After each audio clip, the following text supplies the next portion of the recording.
Welcome to The Explainer. Today, we are diving into a story that, well, nobody saw coming. We're talking about the statement from First Lady Melania Trump, where she directly took on the accusations linking her to Jeffrey Epstein. We're going to explore what she said, sure, but also why she said it, and the political shockwaves that followed. So this all started with a surprise announcement from the White House that seemed to catch the media completely flat-footed. People were calling it a bombshell, something that shocked everyone, and it was clearly a very calculated move to address a topic that had been bubbling up in the headlines for months.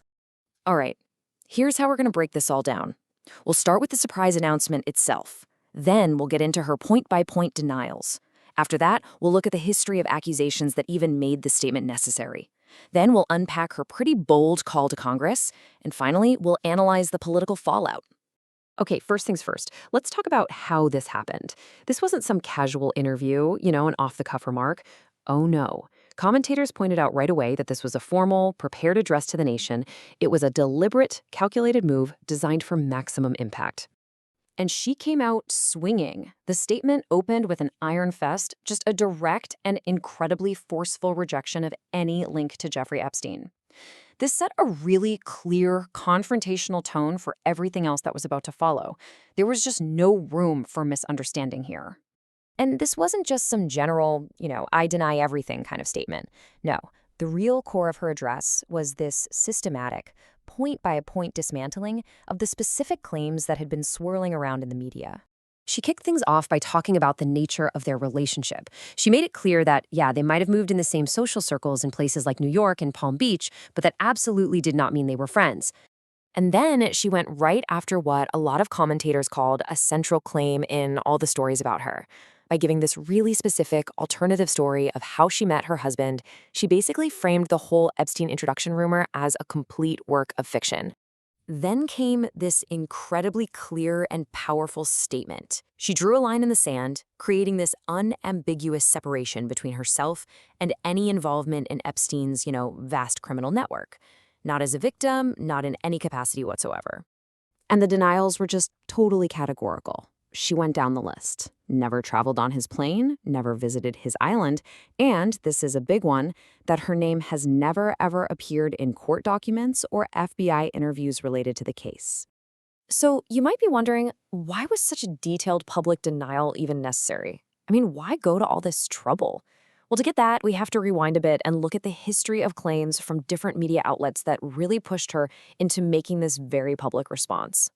You see, according to some analysts, the strategy being used against her wasn't really about hard evidence. It was about creating a narrative through innuendo, through association, a story that was really starting to pick up steam across a bunch of different media platforms. And once you look, a very clear pattern starts to emerge. In several different cases, after her lawyers got involved and started legal action, some major media companies and even prominent political figures were forced to retract their stories and issue public apologies for the things they'd said. But here's where the statement got really interesting, because it didn't just end with denials. After defending her own reputation, she pivoted hard. She went from playing defense to playing offense, and her target was the U.S. Congress. So, right after clearing her own name, she completely changed the subject. She basically challenged Congress to stop all the political games and instead give Epstein's actual victims a platform where they could finally be heard. And commentators pointed out this wasn't some vague idea. She laid out a very clear, 3-step proposal for what Congress should do. She framed it as the only real way to get to the truth. Sworn testimony put into the permanent record. Analysts all over the place immediately called this flipping the script. She took a personal attack and turned it into this powerful call for institutional transparency, basically shifting the burden of proof off of herself and right onto Congress. So what was the real strategy here? What was the end game?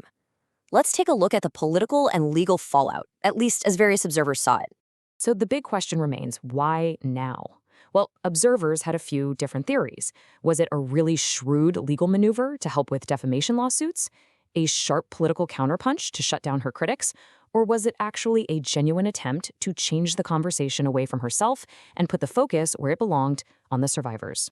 Ultimately, what we have is a statement that does two things at once. It's a definitive personal defense, and it's a direct challenge to a core American institution.